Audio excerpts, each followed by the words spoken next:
One of the things that I think trips most people up when they're just starting to garden, especially if you have chronic pain or chronic fatigue like I do, is just kind of the constant never-ending cycle of getting things planted. And we talked about last week succession planting and how important that is in terms of utilizing the space in your garden, but it can be kind of exhausting. There is one type of plant that really thrives in a low maintenance garden because they pretty much take care of themselves, and that's perennials. Since perennials come back year after year, you can pretty much just set and forget them. You stick them in the ground and they take care of themselves, especially if you're planting a native perennial that thrives in your individual climate. That's going to make it so that you're even less likely to have to do things to kind of coddle those plants so that they can survive over winter, for example. One thing that you might notice when I'm talking about my raised elevated garden beds is that none of the things in those beds, except maybe a couple of herbs, are perennial.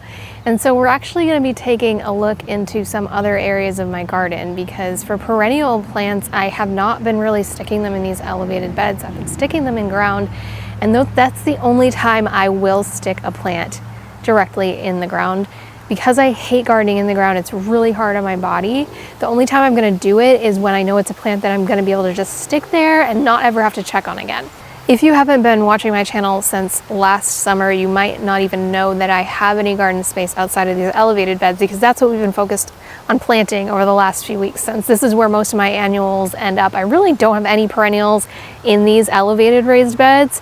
And there's not really a good reason for that other than I just grow a lot of vegetables, which aren't perennial here. Probably just like a handful of herbs that overwinter in those beds. So I do some in-ground gardening. I hate doing in-ground gardening because of my chronic pain. It's extremely strenuous for me and I avoid it at all costs. But the only things that I really will grow in-ground are perennials. And to just kind of give you an idea of like, this is the main backdrop area that you guys see in a lot of my videos. But if we turn this way, there's kind of a lot of other stuff going on here and even more stuff going on over there, because I actually share this property with my parents. So I have my own house on the property. It's about an acre in total between the two houses. So I would say probably a little bit less than a third of that is dedicated to either lawn or gardening space. I know it looks like a lot more because we've got 70 acres of hay fields behind us. We get to enjoy the view without having to maintain any of it because it belongs to my neighbors. The only exceptions that I make to my no annuals in the ground rule are corn. I'm doing glass gem corn, squash, and melons. I'm doing a huge variety of squash, including summer, zucchini, Lakota, butternut. I'm doing mountain sweet yellow watermelon and sugar baby watermelon in the ground. In this bed, I do have some perennials that have been going for 15 plus years now, so they're really well established. I did not plant these. My mom actually planted these, but I get to enjoy them now. So I thought we'd just go through some of my favorites and I'd tell you a little bit more about them, what I like about them, any difficulties that I might have with growing them. All right, so we've got our elevated beds here. My compost is back there, and then this forest is what was our asparagus up until just like a week or two ago. It has already started ferning out, which is honestly a little bit early for this year. It's just been so warm. So all of these will turn into berries. I don't know if you've ever seen asparagus growing before, but it kind of looks like it's playing a prank on you. Different gardeners handle the asparagus ferning in different ways. If you let it continue to fern, the berries will drop and they will eventually self-sow, so you can kind of continue to expand your asparagus patch that way and continue to get new baby plants that way. However, it does exert a little bit more energy, so when your plants are kind of earlier and on in their life cycle, it can be better to cut those down. Another benefit to leaving them up is they do kind of create a wind screen here, and they stay upright for a lot of the winter until the wind eventually knocks them over, but even then it's a really good habitat for bugs to overwinter in. But they do get like 8 or 9 feet tall, so if you're not okay with a fern forest, you may end up wanting to cut them back. My favorite companion plant for asparagus is strawberries. These ones are just starting to ripen. There's just a couple of things to keep in mind if you decide to companion plant strawberries with your asparagus. You want to do an early June bearing variety, because by the time these asparagus get really big, they'll be shading out any varieties that would ripen on later in the season. So these are our June bearing strawberries, and they will ripen just in time to not get choked out by the asparagus. One of the great benefits of doing asparagus and strawberries together is they have completely opposite growth habits. Of course, asparagus is going straight up very tall, and strawberries are going to go out on a very low kind of carpet. So it creates a really great living mulch. It protects the soil, it keeps the soil from drying out really fast, and it keeps weeds from coming up, although you'll see plenty of weeds growing up in my asparagus patch. It's just a little bit out of control right now. Adjacent to my asparagus patch, I have for the first time planted artichokes. Now artichokes are a little bit tricky to do here in Zone 6B. They generally don't overwinter, and you have to trick them into experiencing 2 seasons in order to get them to flower in their first year. So I did start these ones from seeds back in January, and I'm putting them in the ground here, and I've spaced them in such a way that I can actually take for the winter my old cold frame, and I'm going to try to stick it on top of these as an experiment. Also have this sage plant. Now all my sage plants are one of my favorite perennials because they come up really quickly, really early in the year. But I will say they do need to be replaced every, I'd say like 3 to 5 years, just because what happens is they start flowering very early on in the season. And you can still eat them when they're flowering. You can eat the flowers too, but they're just not going to be as potent. Sage is a great kind of woody herb that you can continue to grow as a perennial in Zone 6B. Knowing that this one was kind of on its way out since it started flowering so early, I did just kind of do the artichokes on either side of it, but it'll probably end up getting pulled out. One thing that may not be immediately apparent to you is that we're very close to a river, so the deer often, pretty much every morning, cut through this property and they trample stuff. So this bed, on top of having a lot of weeds in it right now and being kind of a mess, also gets trampled by the deer. So my chives are in here, and they're one of our very first earliest flowers to bloom, but you can see they got knocked over by the deer. So I do have chives in here, and I also have some peonies right here that are just about to start blooming. Just beyond our asparagus patch behind me, I have 3 more plants to show you. And the first one is gonna be our rhubarb plants. I actually just cracked the code on making a rhubarb syrup into a rhubarb slushy, like the ones that are super creamy and thick, not just like shaved ice with a syrup on top of it. And it is so good. So keep an eye out on Instagram for that recipe. And our rhubarb is really self-sustaining at this point. It's definitely over 10 years old, and it really just takes care of itself. The leaves are actually pretty useful too, even though you shouldn't eat them because they're really high in oxalic acid. They can be used to make a natural bug repellent, for mulch and slug traps. They are actually safe to put in your compost. A lot of people think that they wouldn't be because of the oxalic acid, but that oxalic acid breaks down really fast when it's exposed to like the sun and the wind and the rain after you've actually cut it off of the plant. So it's totally safe to put in your compost if you just want to do that and get rid of them. We will occasionally dig these up and just divide them again if they seem like they're not producing as well, but they've been totally fine here, and they really do help to keep the weeds at bay in this area. Just beyond our rhubarb to my right, I have all of my garlic. So this is probably around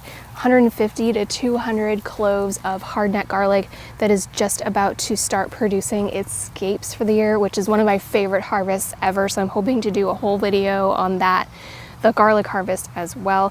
They are looking so good. Like, these are the largest cloves that I think I've ever been able to produce. I primarily grow music garlic, which is a hardneck variety, but I am trying one type of softneck this year. They don't do as well in our climate, but I really wanted to have a garlic that I could actually braid because it's harder to do that with hardneck garlic. So I'm excited to give that a try.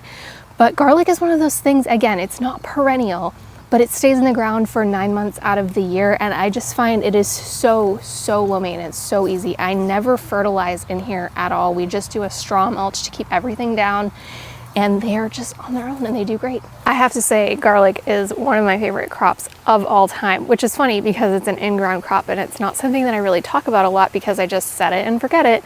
But I double the amount of garlic in every single recipe that I make. I love the flavor. It's so good for you. It's a really easy, low maintenance crop to grow, and it's just very low risk, high rewards. So I definitely recommend it. And if you missed it, last October, Meg and I actually did a collaboration video here, planting our garlic together. We covered everything you need to know to plant your own garlic, and we did it in our Halloween costume. So it's definitely one you don't want to miss. I'll link it here for you. It is still very early in the season here for us in Zone 6B. So there's a lot of things that I would love to be able to show you that are perennial in the garden that haven't quite come up yet or started producing.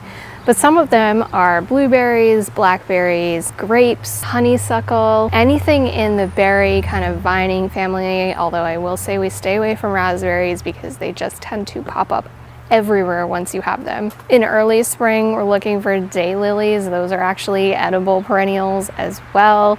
Your tulips are edible. A lot of the flowers that you might not even think of as being something you could eat. I mean, you're not going to make a whole meal out of them, but they are an edible perennial. The second largest category outside of the ones that I've already shown you for edible perennials is definitely going to be herbs, but especially because I've expanded into having a full tea garden set up here, which you can see how I planted that in this video. I've really been able to expand the variety and type of herbs that I have, so I'm going to show you a few of my favorites. We can't talk about herbs in the garden without talking about my favorite, and that is going to be rosemary. Rosemary has so many amazing medicinal benefits, and there's just something about the smell. Oh my gosh, it just clears my head instantly. I love it. So rosemary can actually be a little bit tougher to overwinter in our zone here in 6B. What I've been doing is actually moving it into a container and either bringing it into my house, or this year I'll be able to bring it into my greenhouse to overwinter it. There are supposed to be some varieties that are a little bit more cold hardy than others, so that's something to keep in mind with perennials too. Some versions of each type of plant will do better in your climate and your zone than others. So rosemary is definitely one that's at the very top of my list. Also in this bed, I have a offshoot of an oregano plant that I've been growing for I don't even know how many years now. I just keep separating it and moving it into different areas of the garden. It's again one of the first things that comes up every year. And oregano is one where people will tell you it can spread really easily, kind of like mint. I have not had an issue keeping it under control. Maybe that's because I harvest and pick it a lot. I like to put it in the corner of the bed. Now there's lots of different types of oregano. Some are more bushy. This one likes to trail, so it will eventually come up and over the corner of this bed, softening kind of those hard edges, which I think not only is just a beautiful feature, but oregano is a powerful medicinal herb. I've used oregano oil to cure an ear infection, like wild stuff this plant can do. Now, I'm always going to tell you to keep in mind that certain herbs are going to do better as perennials in your particular climate than others. And so for me, basil is not something I'm able to grow perennially outside. However, I'm able to kind of take those cuttings and really extend my season at the end of the year by taking cuttings indoors. I have to ask you to please excuse the neglect in this bed.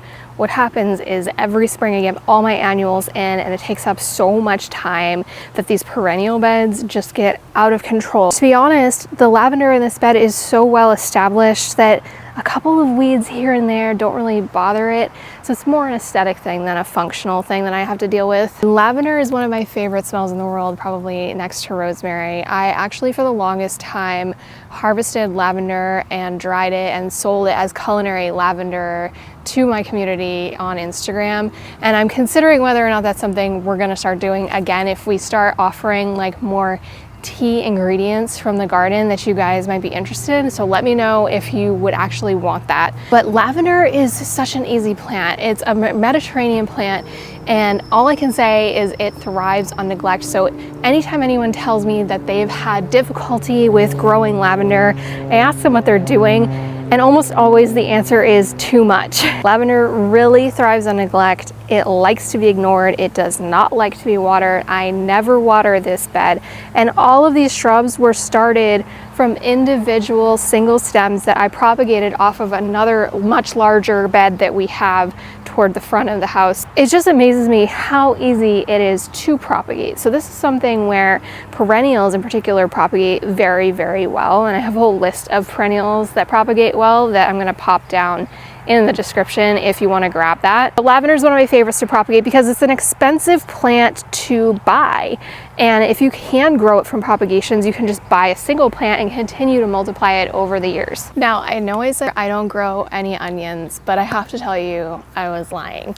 The only type of onion I have grown and may ever grow are these onions because they plant themselves. And I'll show you what I mean in a second, but basically these onions kind of do things backwards. They're called walking onions because they actually form their onion bulb at the top. It's called a bulbule. It's like a tiny mini onion. And the weight of that bulbule actually causes the onion to flop over and plant itself in the ground. So they're walking because they're continually spreading through this method. Now this is a green onion. It's a very thick green onion. It's one that's very like substantial to use in dishes. I love it. I use it at least 3 or 4 times a week just to add flavor to whatever I'm cooking. We have to thank my mother for this ridiculous elderberry plant. It is enormous. Elderberry loves the sun. I have a few of these in the shade that have not been thriving, but this one is brand new. All of this is new growth this year, and it is enormous. So I am so excited to get a harvest off of this elderberry plant. Elderberry flowers are edible. They make a beautiful fragrant syrup that you can use lots of different ways. And the berries, while they do need to be cooked thoroughly before you can eat them, make a syrup that's excellent for your immune system that we always make to get us through the winter. So if you have room for something quite this big on your property, I definitely recommend adding elderberry to your garden. All right guys, that's all I have for you today. Make sure you grab those links down below for the full list of perennial edible plants you can grow, as well as the list of perennials that you can easily propagate. Thank you so much for gardening with me, and happy growing.